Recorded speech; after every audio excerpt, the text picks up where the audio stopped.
Hello guys, in this video I am going to show you where you can find the My List section on the Netflix application, where you have saved the movies or series that you would like to watch later.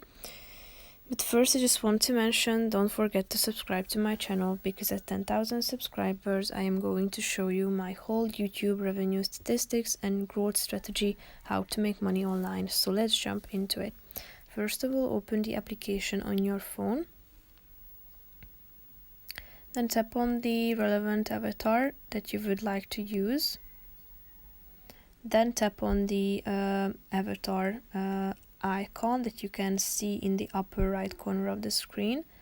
Now, if you would like to see the items on your list, then tap on the My List button, which is the first option, and here you can see all the items that you have added to your list. So just simply tap on the relevant one that you would like to play, or you can even remove it from your list by tapping on the plus icon. So now it has been removed from your list. As you go back, you can see that your list has no movies or series added to it. So that's pretty much it for this video. I hope you found it helpful. If you did, consider subscribing, and see you in the next video. Bye bye.